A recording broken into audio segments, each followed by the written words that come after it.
आशा करते हैं कि आप अच्छे होंगे, स्वस्थ होंगे और आपको पता है कि हम आपके लिए प्रयास कर रहे हैं कि हाल ही में एग्ज़ाम चल रहे तत्कालीन एनटीपीसी सीबीटी 1 एग्ज़ाम परीक्षा की तैयारी हेतु हम आपको पिछले साल की प्रश्न की बात नहीं कर रहे हैं।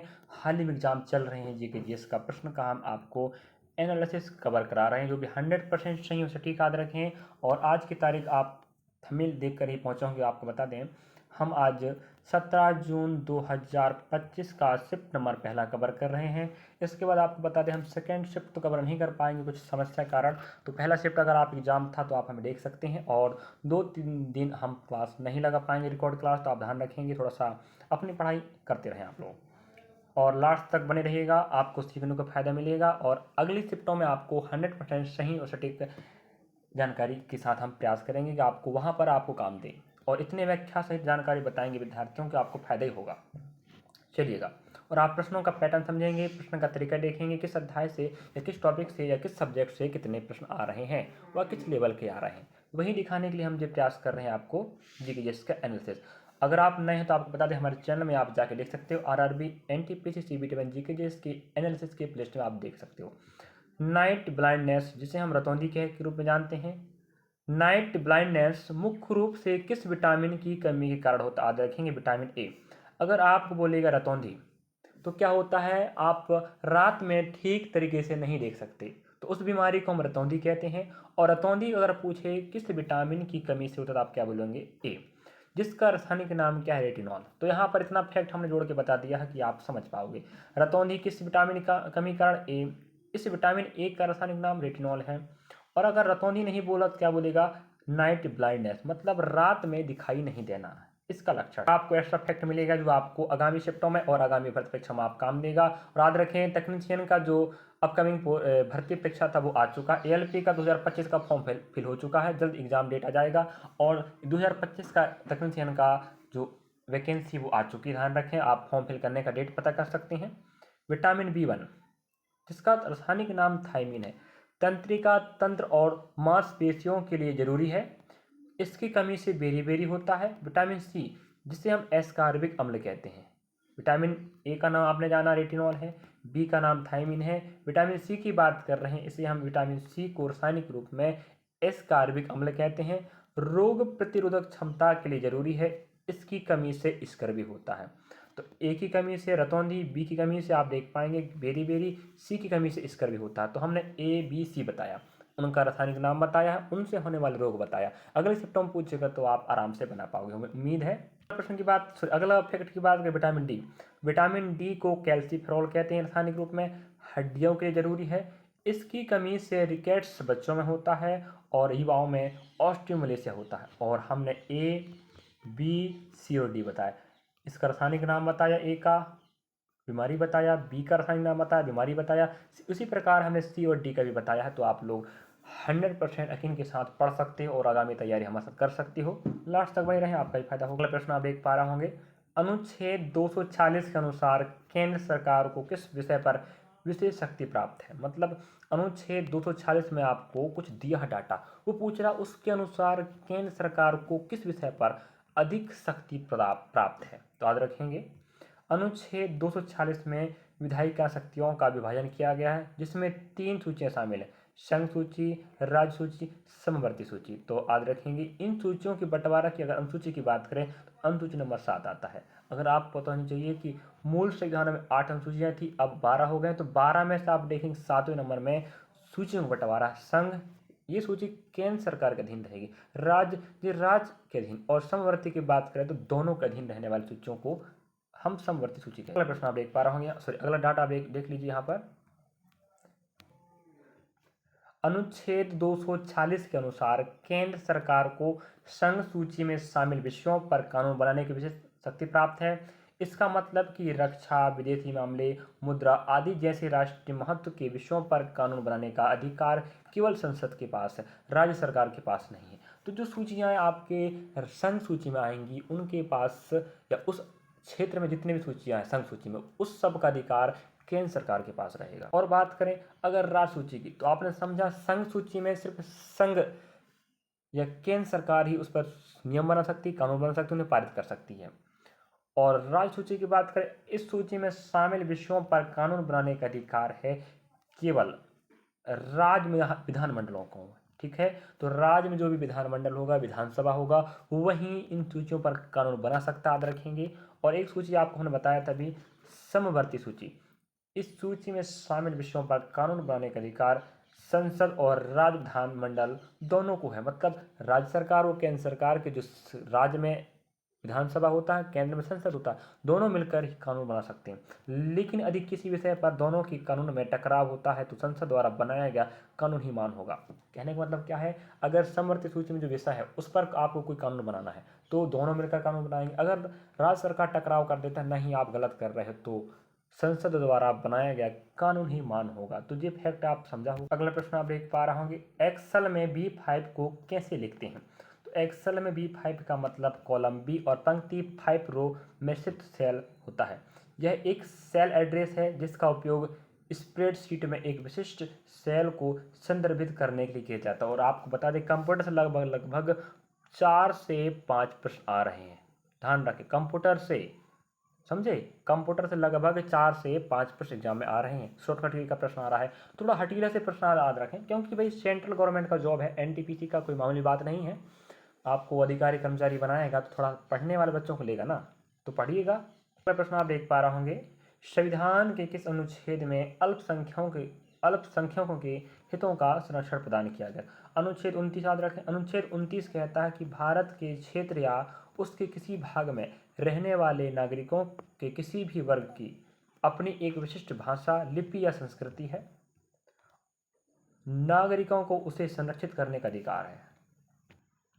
किसी भी नागरिक को केवल धर्म, मूलवंश, जाति, भाषा या इनमें से किसी के आधार पर राज्य द्वारा संचालित या राजनिधि से सहायता प्राप्त किसी भी शैक्षणिक संस्थानों में प्रवेश से वंचित नहीं किया जाएगा। ये आपका 29 नंबर का अनुच्छेद कहता है। वहीं बात कर लें आपको 28, धार्मिक पूजा और शिक्षण संस्थानों में भाग लेने की स्वतंत्रता है। मतलब आप धार्मिक पूजा हो वहाँ भाग ले सकते हैं, कोई भी शिक्षा संस्थान हो वहाँ भाग ले सकते हैं, एडमिशन करवा सकते हैं। आर्टिकल नंबर 30 कहता है, यह देश में शैक्षणिक संस्थानों की स्थापना और प्रशासन के लिए अल्पसंख्यकों के अधिकारों को बताता है। अगर वहीं आपको 27 पूछे तो क्या बोलेंगे, किसी विशेष धर्म के प्रचार के लिए करों के भुगतान से छूट है। मतलब किसी भी धर्म का आप प्रचार कर सकते हो, ध्यान रखें, इस पर कोई भी टैक्स आपको देना नहीं होगा। आप देख पा रहे होंगे, राष्ट्रीय मानवाधिकार आयोग का मुख्यालय कहाँ स्थित है। आपको बता दूं, इससे संबंधित अभी तक हम आपको जितने भी शिफ्ट कवर कराया, हमें 4 प्रश्न मिल चुके हैं। मान लगभग इसी टॉपिक से 4 प्रश्न मिल चुके हैं। जो टॉपिक एक बार आ रहा, ध्यान रखें, वो आप इशारा कर रहा है, आपको आइडिया दिलवा रहा है कि जो प्रश्न आने वाला है वो किस क्षेत्र का और किस टॉपिक से आने वाला है। तो आप उस चीज़ को समझेंगे तो आपका ही बेनिफिट होगा। हम वहीं समझाने के लिए आपको प्रश्न दिखा रहे हैं। हम अपना समय और आपका समय बर्बाद नहीं करना चाहेंगे। जो भी डाटा आपको दिया जा रहा है कृपया करके समझें। तो राष्ट्रीय मानव अधिकार आयोग का मुख्यालय कहाँ है, आपका नई दिल्ली में है। इसके पहले हमें पूछा था इसके अध्यक्ष, तो हमें कमेंट करके बताएं अध्यक्ष कौन है, और यहाँ पर हम दिखाई देते हैं क्या अध्यक्ष के बारे में। तो 12 अक्टूबर 1993 को न्यायमूर्ति वो स्थापना हो, सॉरी, है ना। तो नई दिल्ली मुख्यालय याद रखें, स्थापना आप देख पा रहे होंगे 12 अक्टूबर 1993 को हुआ है। न्यायमूर्ति वी रामासुब्रमण्यम इसके वर्तमान अध्यक्ष हैं।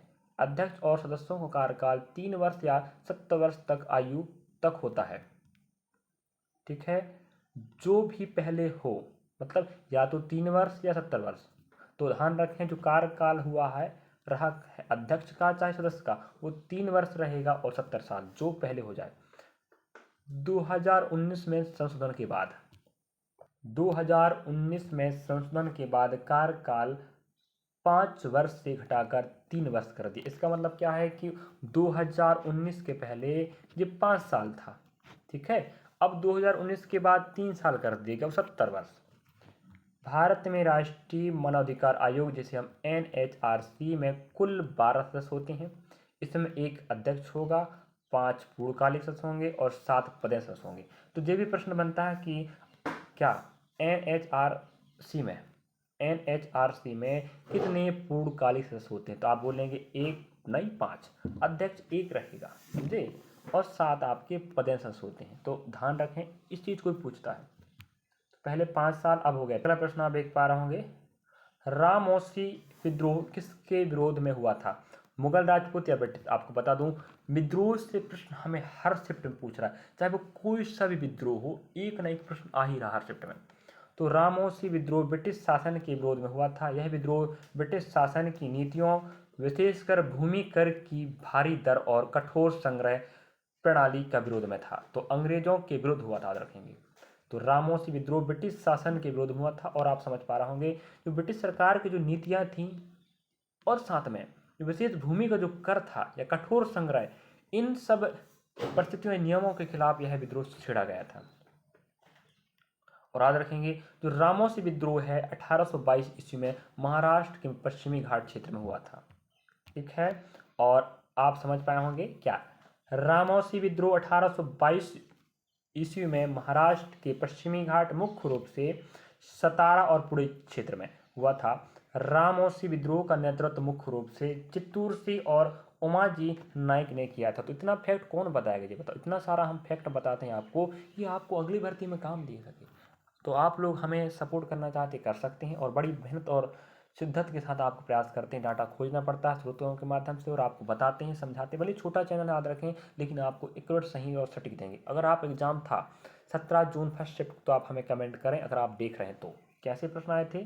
चलिए अगला प्रश्न आप देख पा रहा हूँ यहाँ पर, इनमें से कौन पूर्वोत्तर की पहाड़ी नहीं है। मतलब कौन सी पूर्वोत्तर क्षेत्र में स्थित पहाड़ी नहीं है।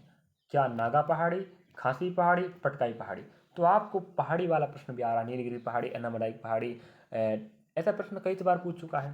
तो नागा पहाड़ी, खासी पहाड़ी, पटकाई पहाड़ी, ये पूर्वोत्तर भारत की पहाड़ियाँ हैं। अगला प्रश्न आप देख पा रहे होंगे, 1793 का चार्टर एक्ट कितने वर्षों के लिए किया गया था। तो चार्टर अधिनियम 1700, हम चाहेंगे मिस्टेक हो गया बात, 1793, ठीक है। तो चार्टर अधिनियम 1793 की ईस्ट इंडिया कंपनी अधिनियम 1793 के रूप में जाना जाता है, क्योंकि इसने कंपनी के चार्टर को अगले 20 वर्षों के लिए नवीनीकृत कर दिया था। इस अधिनियम में गवर्नर जनरल की शक्ति में भी वृद्धि की और भारत में कंपनी के मामलों की निगरानी के लिए नियंत्रण बोर्ड की स्थापना किया। तो याद रखेंगे, बहुत जो ब्रिटिश ईस्ट इंडिया ने भारत में जो कानून थोपा है उसके प्रश्न भी आ रहे हैं, जितने भी अधिनियम एक्ट हैं। अगला प्रश्न आप देख पा रहे होंगे, अप्रैल 2025 में श्रीलंका के किस शहर के मंदिर में प्रधानमंत्री नरेंद्र मोदी गए थे। तो विदेश यात्रा का प्रश्न भी आ रहा है करंट अफेयर ग्रुप में, और आपको बता दें 9 से 10 प्रश्न आपको करंट अफेयर के आ रहा है जो आपको हलवा बना देंगे। मतलब कहाँ से आते पल्ले ही नहीं पड़ रहे हैं, जो विद्यार्थियों के कहना, और आप खुद भी देख पा रहे होंगे जो आपने पढ़ने के प्रयास नहीं किए वे प्रश्न आ जाते हैं। तो क्या 6 अप्रैल 2025 को प्रधानमंत्री श्री नरेंद्र मोदी ने भारत के राष्ट्रपति श्रीलंका के राष्ट्रपति महामहिम अनुरा कुमारा दिसानायका के साथ अनुराधापुरम में पवित्र जया श्री महाबोधि मंदिर का दौरा किया। मतलब वहाँ बुद्ध का मंदिर भी याद रखें, वहीं की बात कर रहे हैं। तो जया श्री महाबोधि मंदिर का दौरा किया श्री भारत के प्रधानमंत्री नरेंद्र दामोदर दास मोदी जी। प्रश्न आप देख पा रहे होंगे, उत्तरी भारत के मैदान में शीतकालीन वर्षा किस कारण से होती है। इस प्रकार से वर्षा के होने के कारण भी हमें बार बार पूछ रहा है। उत्तरी भारत की बात कर, उत्तर जो भारत आप देख पा रहे, जानते हैं उत्तर भारत तो आप है कि नहीं। मैप यहाँ का डायग्राम बनाने में थोड़ा दिक्कत होता है, स्पेस कम पड़ता है, और रही बात यहाँ पर हैंड राइटिंग ठीक आती नहीं है। और आपको मैप तो पता होगा कि उत्तर भारत में जो शीत मतलब जो ठंड के समय जो वर्षा होती है उसका कारण पूछ रहा है, वो आपका रहेगा पश्चिमी विक्षोभ। याद रखेंगे, ये प्रश्न एक बार नहीं बार बार पूछा जा चुका है। और आपको ऐसा नहीं कि एनटीपीसी का जीके जैसे एनालिसिस तो वहीं काम आएगा भाई। एनटीपीसी का अगली एग्जाम फिर आने वाली है 2025 की, और अभी हाल ही में एनटीपीसी का एग्जाम हो रहा है, तो इसके बाद ग्रुप डी का आएगा।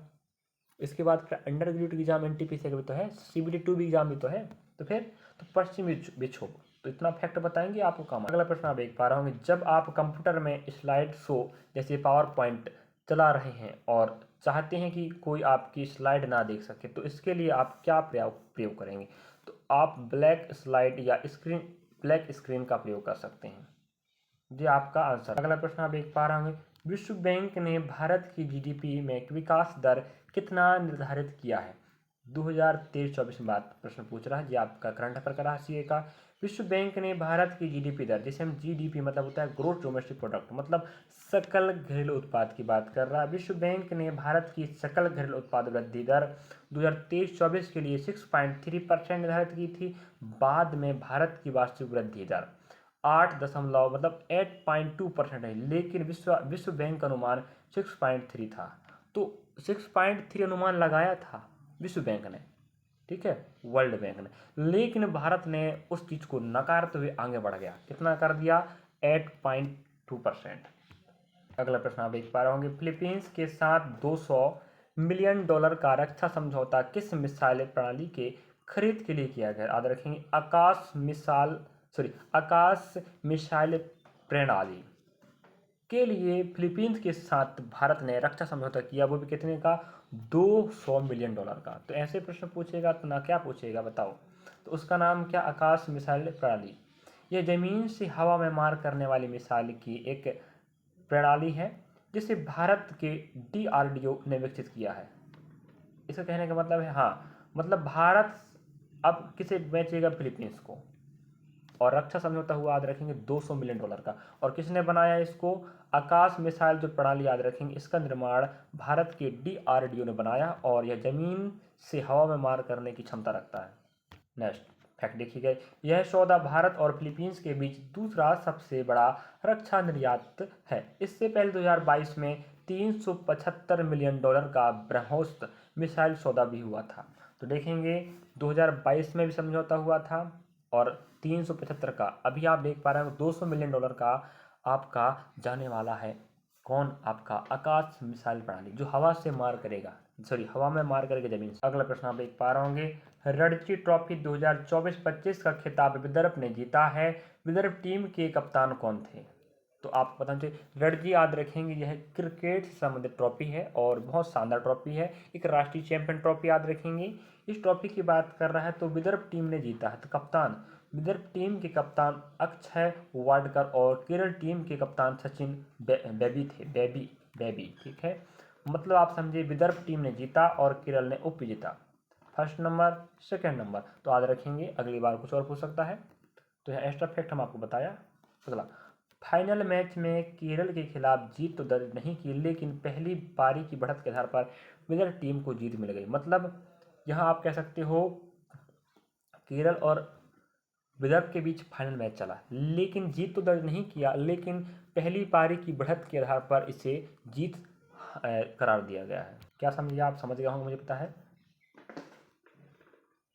के आधार पर विदर्भ टीम को जीत मिल गई। विदर्भ ने तीसरी बार इस ट्रॉफी को अपने नाम किया। तो विदर्भ याद रखेंगे।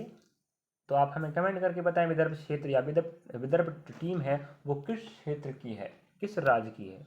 अगला प्रश्न आप देख पा रहे होंगे, लाचित बुरफुकन कौन था जिसके नाम पर अमित शाह ने पुलिस विभाग की स्थापना किए थे?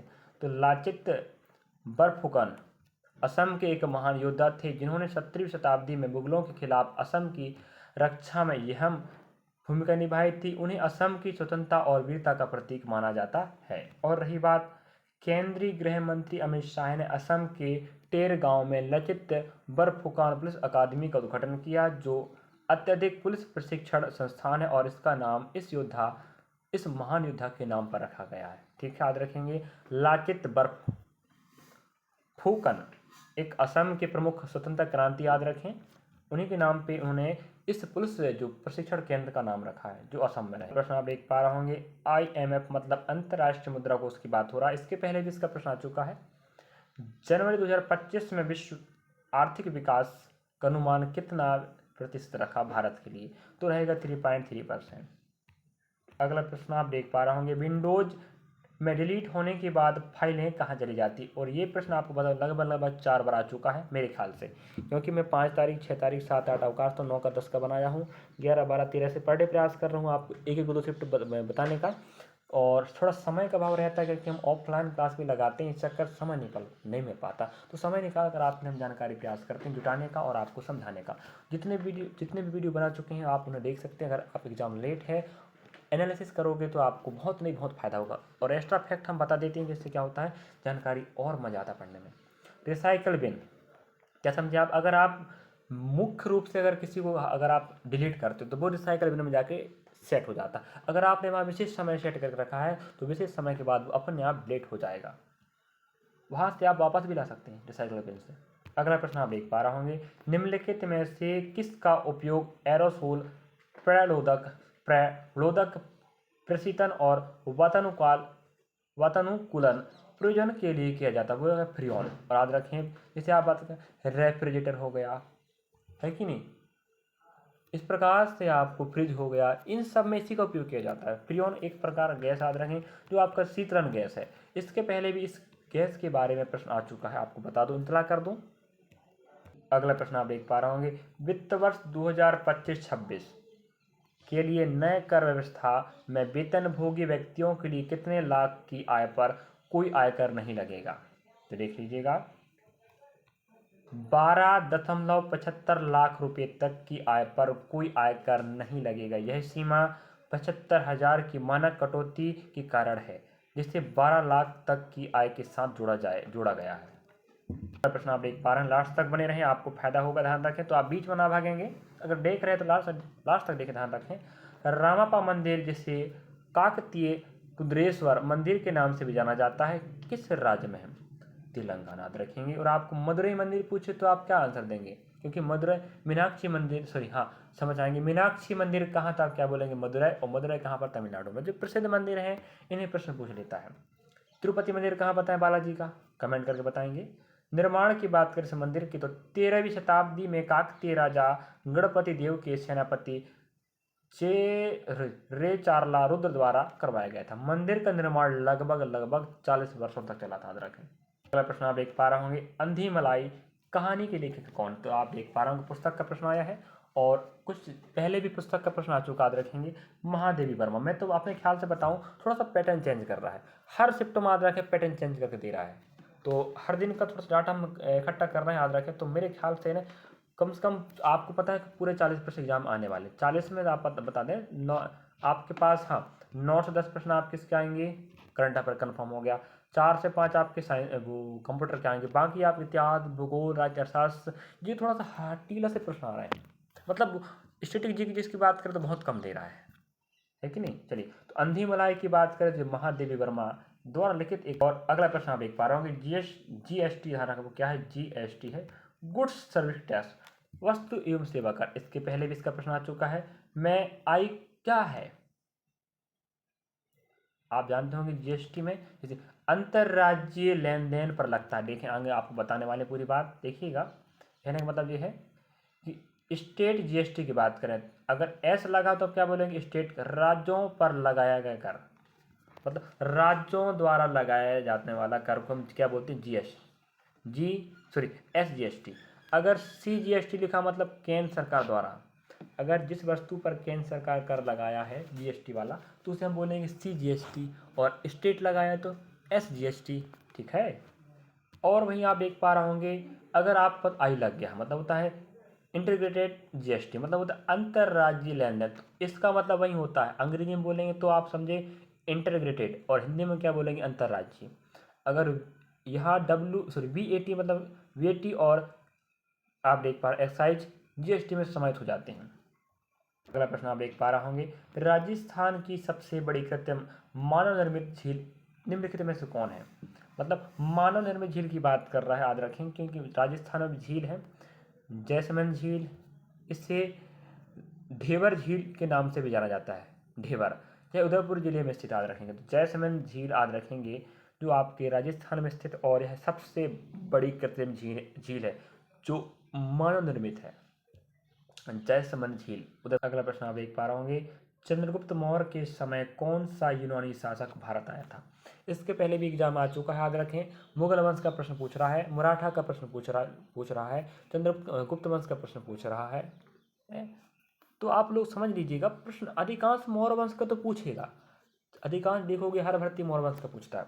चंद्रगुप्त मौर्य याद रखेंगे जो मौर्य वंश शासक हैं, और इन्होंने अपने 322 ईसा पूर्व और 185 तक, याद रखेंगे, 322 ईसा पूर्व से 150 ईसा पूर्व तक इनका शासनकाल चला है। पहला राजा चंद्रगुप्त मौर्य, और इन्हीं के दरबार में यूनानी शासक सेल्यूकस निकेटस का राजदूत, उसका नाम क्या था? मैग स्नीच, यही आया था। आगे हम बता देते हैं पूरी जानकारी। मैग स्नीच जो सेल्यूकस निकेटस का राजदूत था, जो चंद्रगुप्त मौर्य के दरबार में भेजा गया था। मैग स्नीच ने इंडिका नामक पुस्तक लिखी, याद रखेंगे। ये प्रश्न बनता है कि इंडिका किसकी रचना है और किसने लिखा है, तो क्या बोलेंगे आप लोग? Mag snitch.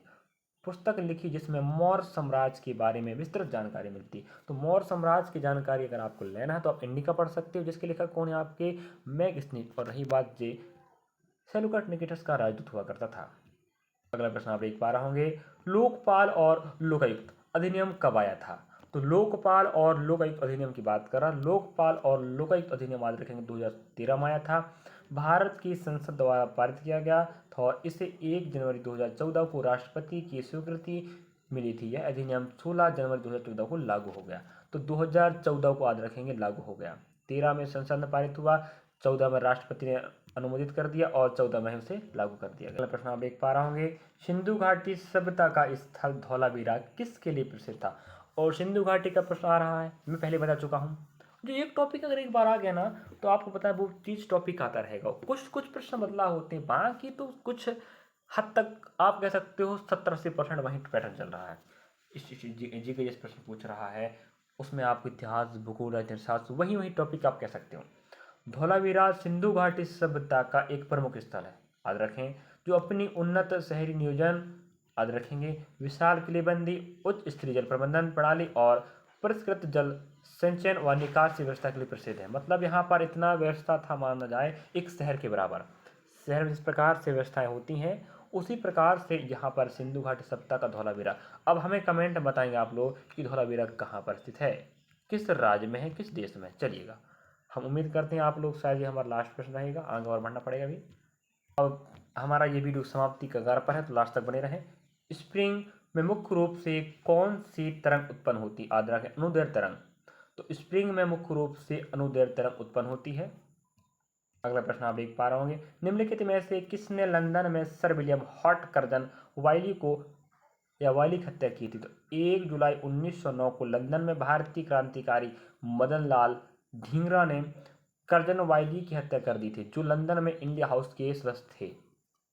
कौन, समझ गए। अब हम आपको यहाँ से विदा लेते हैं। तो आपको पता 40 प्रश्न आपको आएंगे जीके जीएस के, है कि नहीं, 30 आपके मैथ्स के आएंगे और 30 आपके रीजनिंग के आने वाले। हमें उम्मीद है कि आप समझ गए होंगे। और आपको बता दें अभी हम इसके बाद अब हम जीके जीएस का एनालिसिस अभी कवर नहीं करा पाएंगे। वैसे अब हम बता दें आपको, थोड़ा सा हमारे पास समस्या का अभाव हो रहा है और कुछ निजी कारण याद रखें, इस चक्कर से हम अब वीडियो अपलोड नहीं कर पाएंगे। हो सके अपलोड कर सके 20 तारीख के बाद, ठीक है। 20 तारीख के बाद आपको वीडियो मिल सकता है, अगर मिल जाए तो।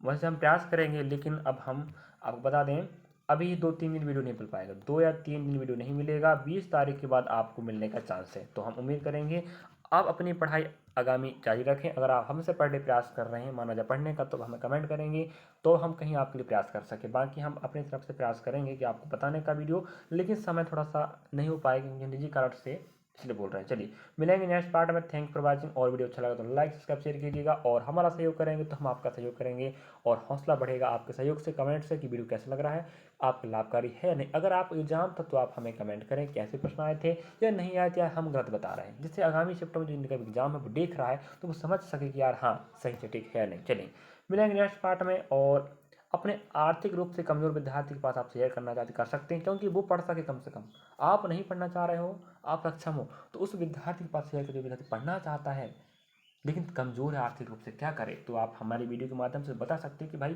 पेपर में हाँ इस टॉपिक से, इस अध्याय से या इस सब्जेक्ट से इतने इतने प्रश्न या इस प्रकार के प्रश्न आ रहे हैं, वो देख सके, समझ सके। चलिएगा मिलेंगे नेक्स्ट पार्ट में। और समय का अभाव है, लेकिन आप बता भगते भगते 100+ हमने मैथ्स का, रीडिंग का और जीके जीएस का कंबाइंड अलग अलग पार्ट के रूप में PYQ क्लास का सीरीज बनाया। याद रखेंगे वो आपको NTPC और आप बता RRB की एग्जाम में आपको सहयोग कर, NTPC, group D, RPF, SI constable, JEE technician, कोई वैकेंसी आपको फायदा होगा। तो आगामी दिनों में RPF, SI कांस्टेबल फिर से आएगा, NTPC फिर से आएगा, ग्रुप डी फिर से आएगा। जो 2024 की एग्जाम आप दे रहे हैं, 25 का कैलेंडर फिर से रिवाइज होगा और आपको पूरे वैकेंसी फिर से मिलेंगे। जैसे आपको पता है ALP की एग्जाम आया 2025 का, फॉर्म फिलअप हो गया। अभी जस्ट आपको कल आया नोटिफिकेशन टेक्नीशियन का, जस्ट आने वाले समय में फिर आते रहेगा। तैयारी बनाए रखें, एक भर्ती की तैयारी, साथ में हजारों की तैयारी। मिलेंगे नेक्स्ट पार्ट में। Thank for watching.